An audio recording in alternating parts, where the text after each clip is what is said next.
Panthers, we have head coach Paul Maurice. Please raise your hand, wait for the microphone. We'll start in front left with Jamison. Coach, for a long time now, a 7-game series has kind of been your team's mantra. They talk about it going even back to training camp.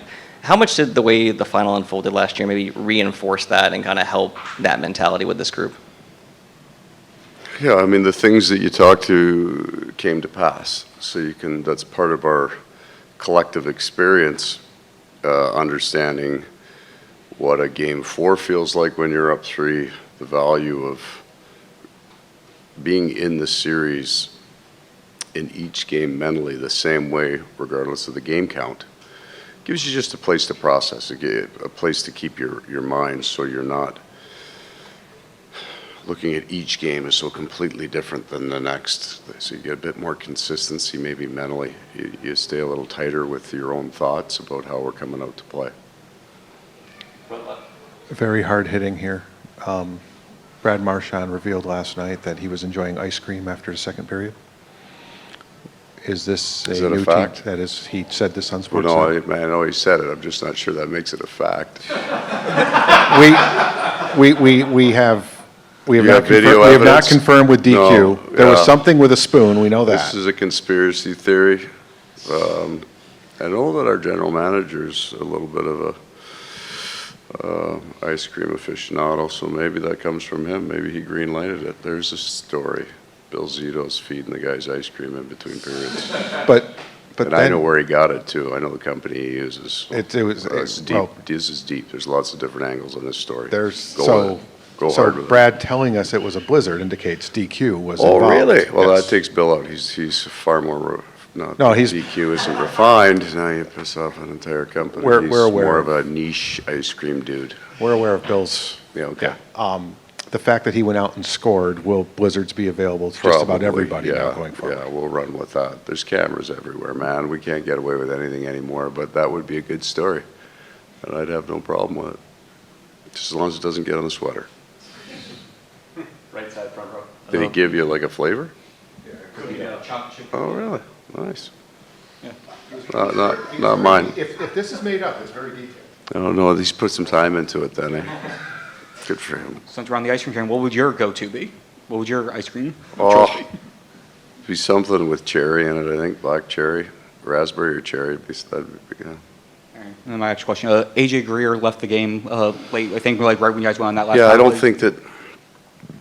I think we'll know by the morning skate. Like, I think everybody's going to be ready to go tomorrow. I think we're still waiting on Sam Reinhart. I'll have an answer for you tomorrow.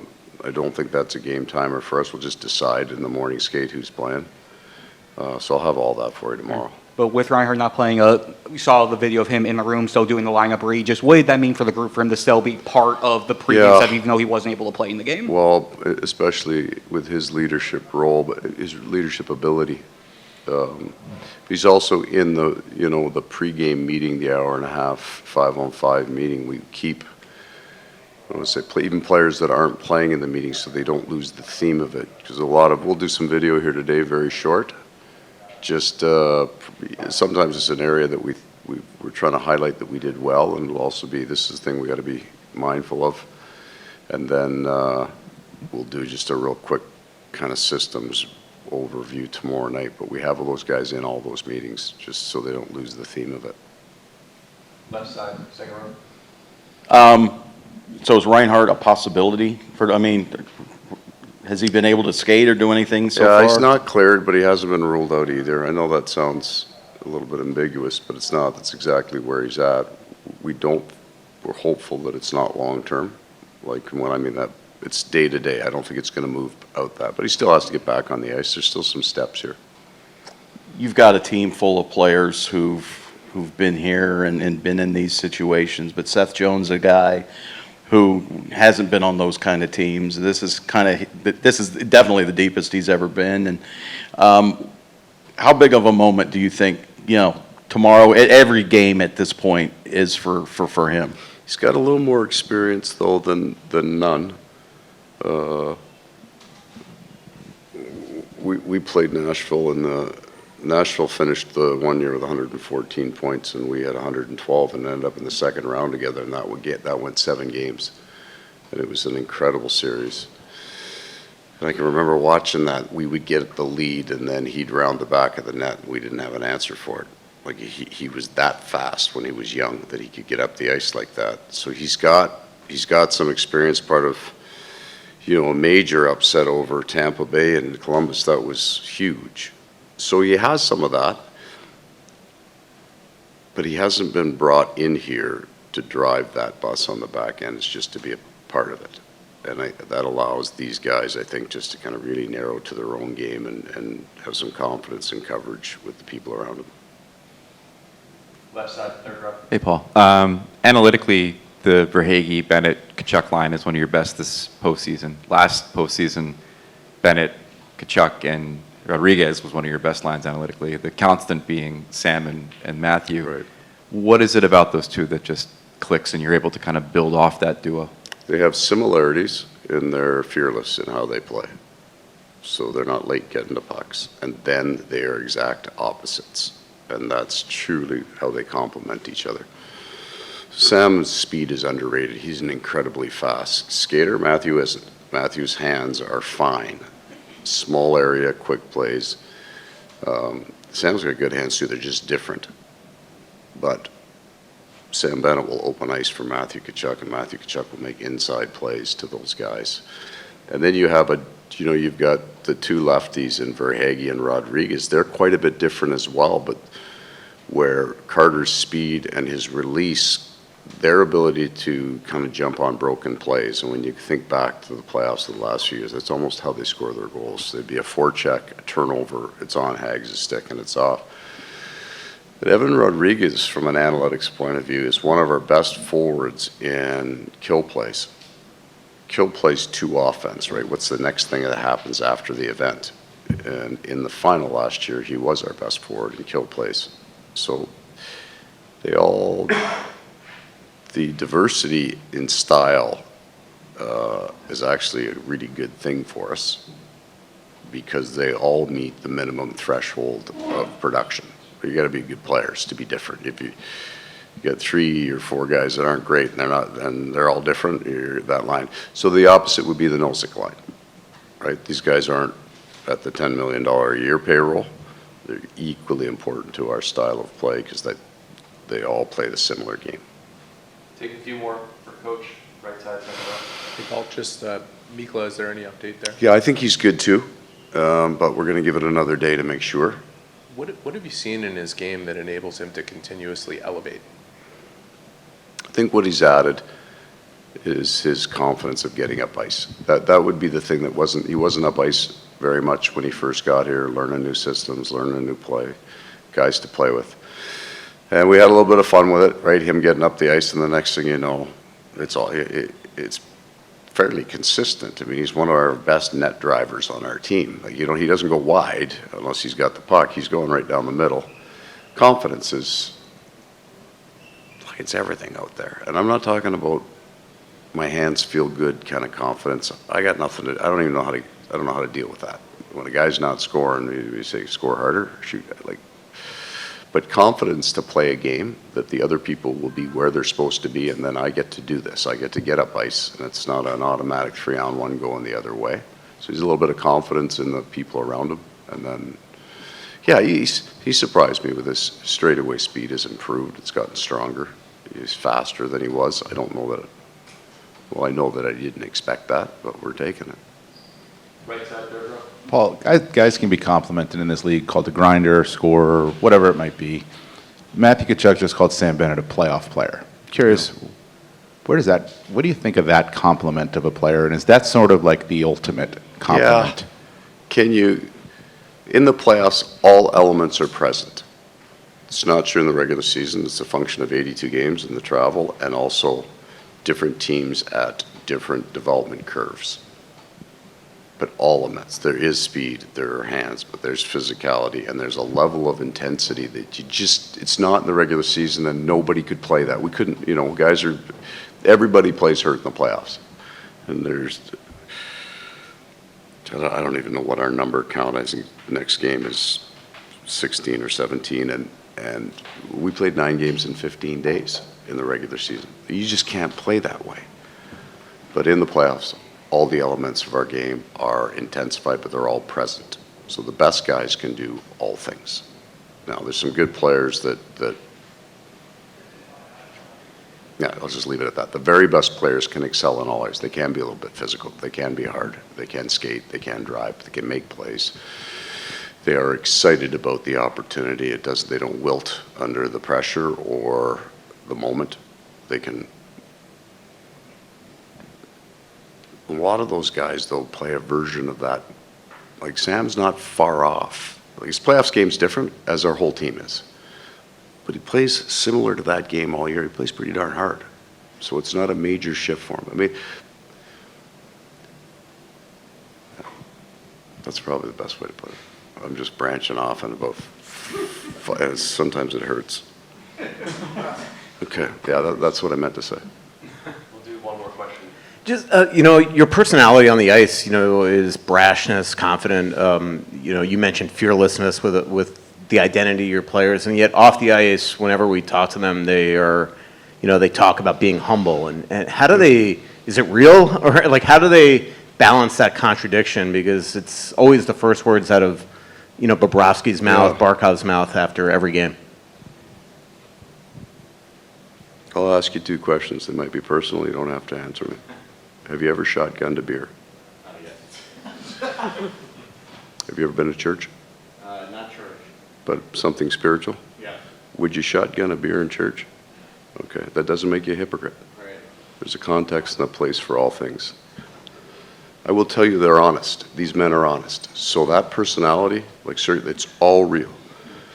I hated Matthew Tkachuk. It's a little too strong when I was in Winnipeg, right? Like, and then you meet him and you go, oh my God, what a wonderful human being. Last night after the game, one of our players had a young fellow that was fighting cancer at the game, and his mom and dad were there just to say hello after, and Matthew walked out, and I wish you could see that. First of all, I thought, hey, this is Matthew Tkachuk. You know who he is? He goes, yeah, everybody knows who he is, right? Like, and then you need to see that. You need, because that's real. Now, they're hard on the ice. They are. And most of that is driven by how they feel about each other. They don't want to let the other guy down. Like, it's not, there's a caring about them. But remember I've said these guys are different? Like, Barkov's personality is our room, right? And then there's, like, Sam Bennett. Sam and his wife are, raising money for cats and dogs. Like, they're really, really nice people. And then the puck drops, right? Sometimes you say a prayer, sometimes you shotgun a beer. It's kind of like our team. That was as fast as I could come up with one. And sorry about the personal stuff, but okay, we're good. Okay, thanks, guys. Matthew and Seth are here. Please raise your hand if you have a question. We'll start front off with Jameson. For Matthew, obviously, it's been a huge team effort of these playoffs. Everyone's getting goals, everyone's getting points. But how much is Barkey still kind of leading the charge out there for you guys? And how impressive is just what he does every single game, even the little things we don't see? Yeah, I think that's the stuff that fires us up the most is the little battles, the little stick lifts, the one-on-one wins, the little plays, the skills that maybe the average fan doesn't notice, but we definitely notice.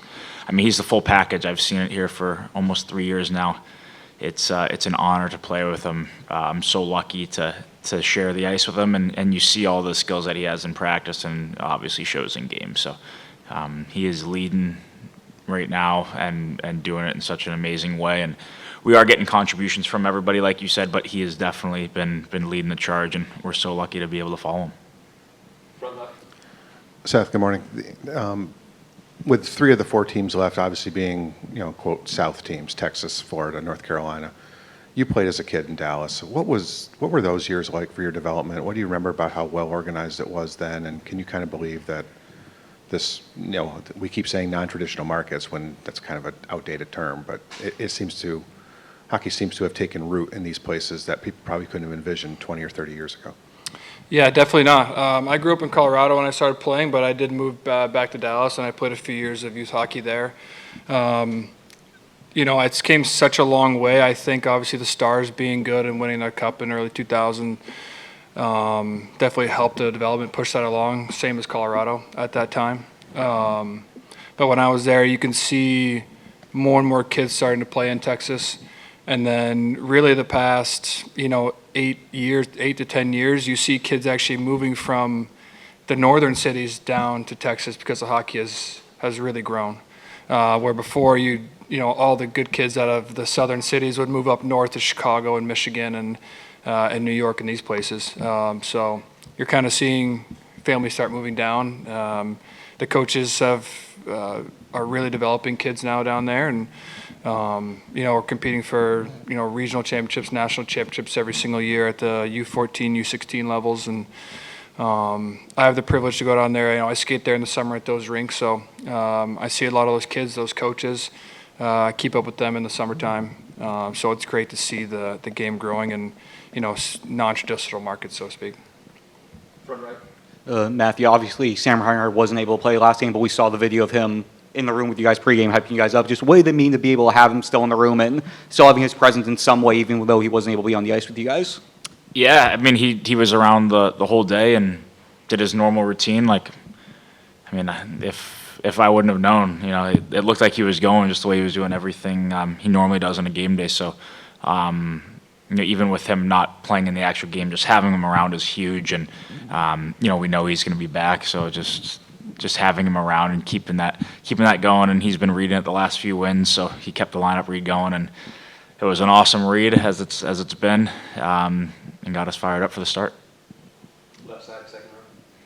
Seth, I know everybody's talking about can't look ahead, you can't look past tomorrow, that kind of thing. But a lot of these guys have been here before, but this is kind of your first foray in this deep.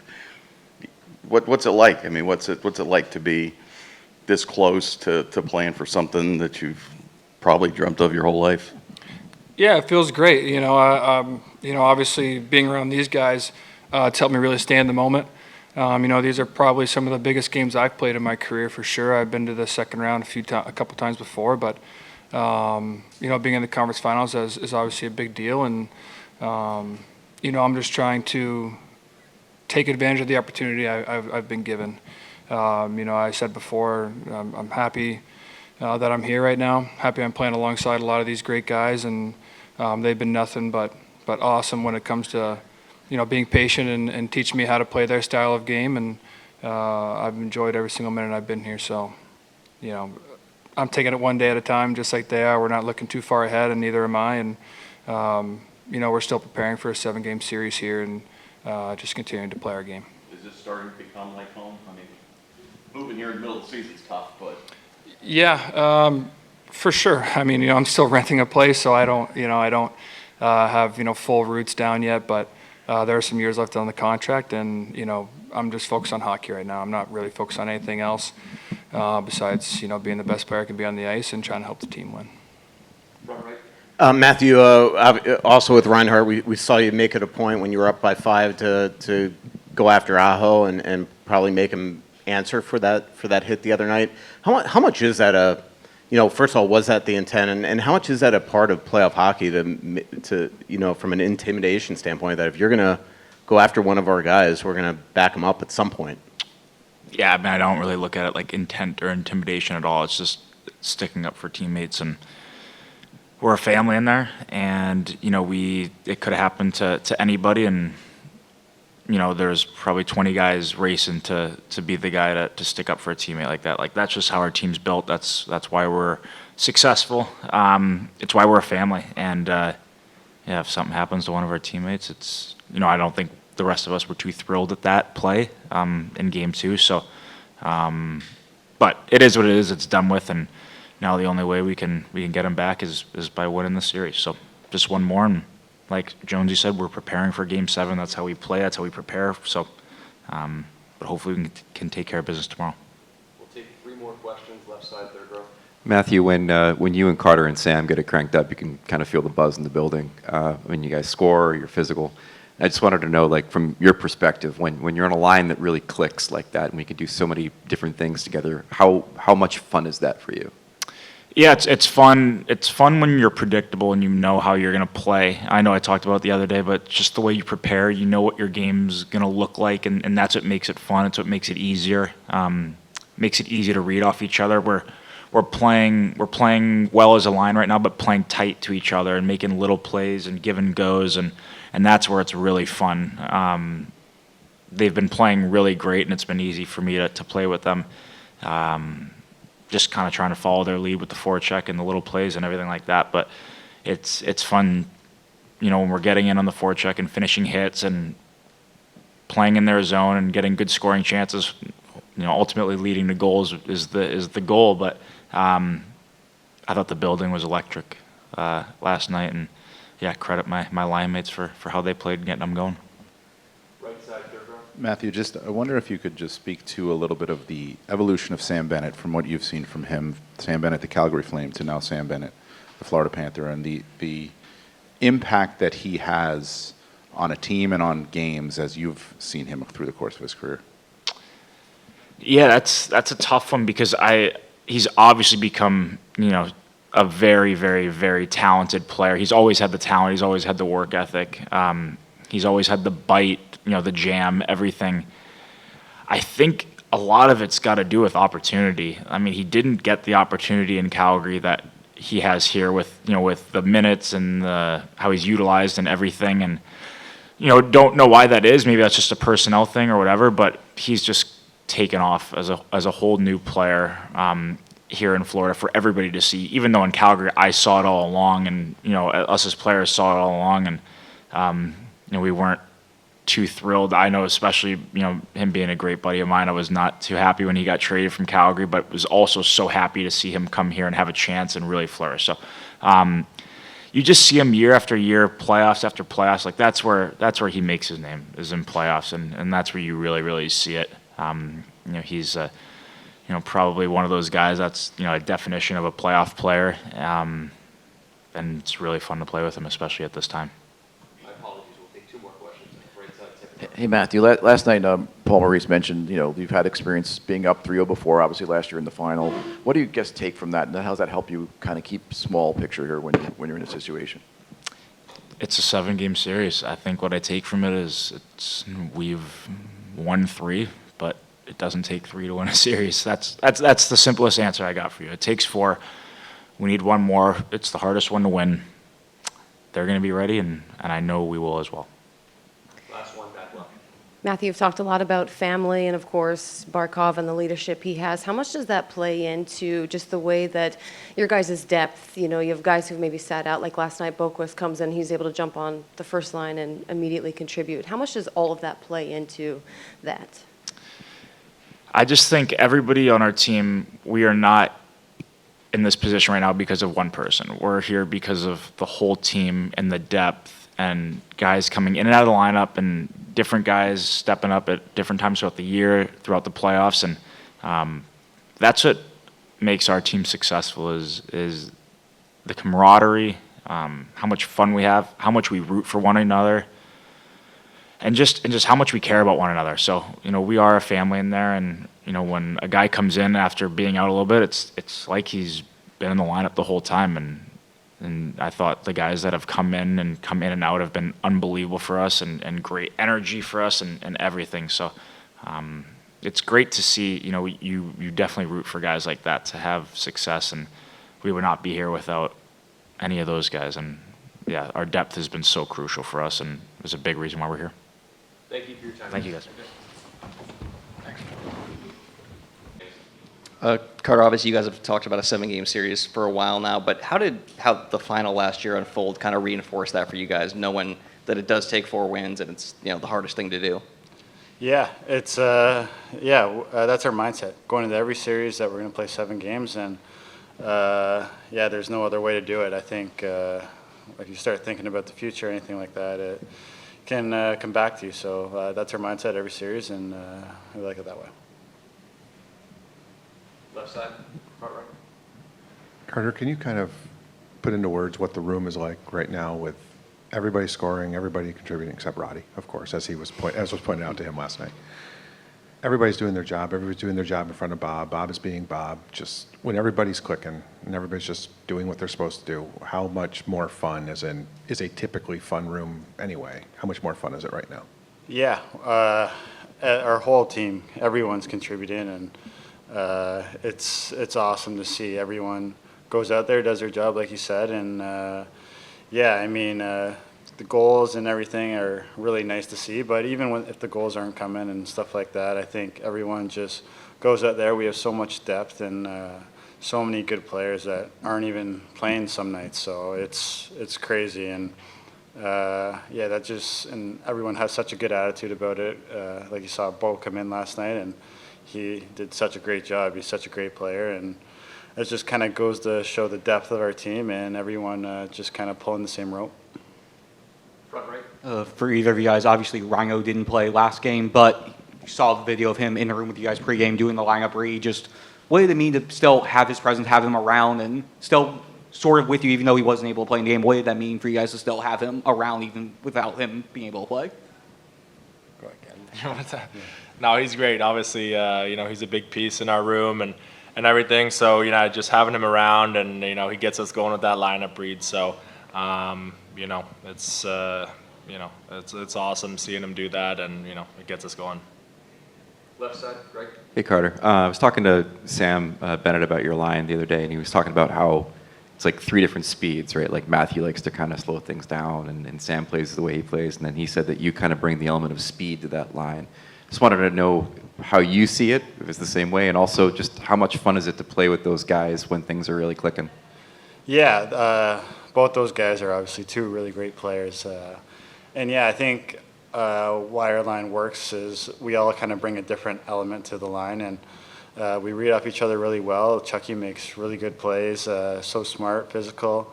Benny's same thing, kind of makes plays so fast up the middle. And yeah, we just stay on pucks, like to be close together, and yeah, it feels like we all bring something different to the line, and that kind of just brings us all together. Right side, third row. Jonah, there's a lot of talk of depth. We hear a lot of it with this team. I'm curious, what does that make you feel like when you hear our depth is really good? Because you're a big part of that depth. Yeah, I think, you know, when I hear that, it just means that, you know, our team can rely on us to do our jobs. You know, as our fourth line, I think, you know, we've done a good job at keeping it simple and, you know, keeping the puck out of our end and playing a hard physical game and just doing what's expected of us. You know, there's no secret involved. It's just how we play and what we do, and, you know, we've just been trying to contribute any way we can. Left side, front row. For Jonah again, there was a play a moment last night where they had a long shift in your zone, and I think it was maybe Morrow kind of just willed him out of the zone with a hit and got the puck, and the bench went crazy. Just regular season, we might not blink twice at that, but in the playoffs, how big are even those little moments where you just get the puck out, get a change? Yeah, I mean, you know, something like that, you know, it's the puck is in your net or it can end up in their net, right? So, you know, we just try to stay tight defensively, you know, get pucks out of our zone, you know, and that's what we did on that play, and I think we ended up scoring shortly after. So, you know, you take it how it comes and just try to play hard every shift. And, you know, I think we've been doing a good job of that as a group. We'll take a few more questions for the guys right side, John. Hey, Carter, you know, if someone might look at the aggregate score of the series and it's 16-4, it looks like you guys have totally dominated. But, you know, Paul was saying last night that game was pretty tight.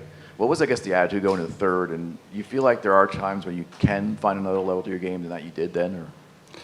Yeah, I feel like it's sometimes the score gets away from how the game's actually played. I think it was a tight game last night, and it could have gone either way.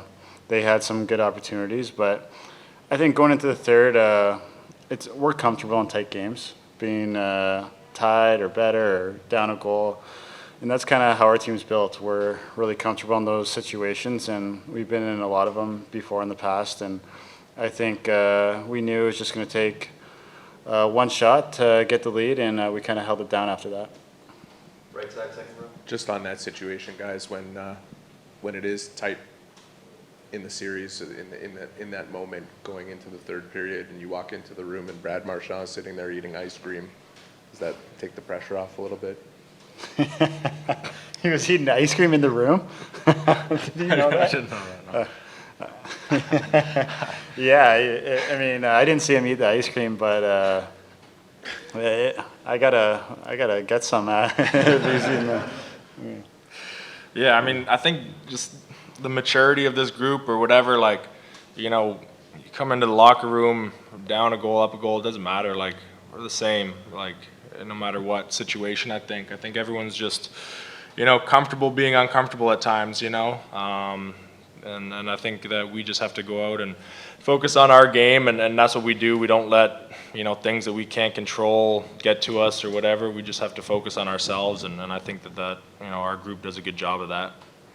2 more questions, front left. Is actually what I was going to ask about. So neither of you can confirm that there was DQ present after the second period last I didn't night? see any, I mean, I don't know. No, I didn't see any either. I didn't get the memo. Maybe I could have had a bite. I think he said it was cookies and, I'm not sure what it was. Cookie dough, thank you. Yeah.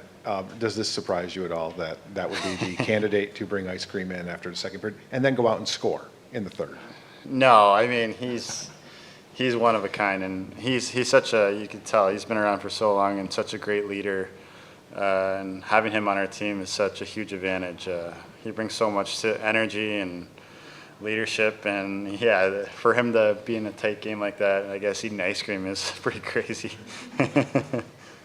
One more question, right side there, bro. This is for both of you guys. So Paul was asked this question after last night's game about Panthers culture. Can you guys kind of detail what traits exemplify Panthers culture? Geez, I don't know. I think, you know, Panthers culture is just, you know, the buy-in from everyone. You know, everyone giving it everything they got. You know, no quit. It's just, you know, all that hard stuff that we're prepared to do. You know, whatever it takes to win, and that's what every guy in that room is prepared to do at the end of the day. And I think that's why we've had success over the last few years.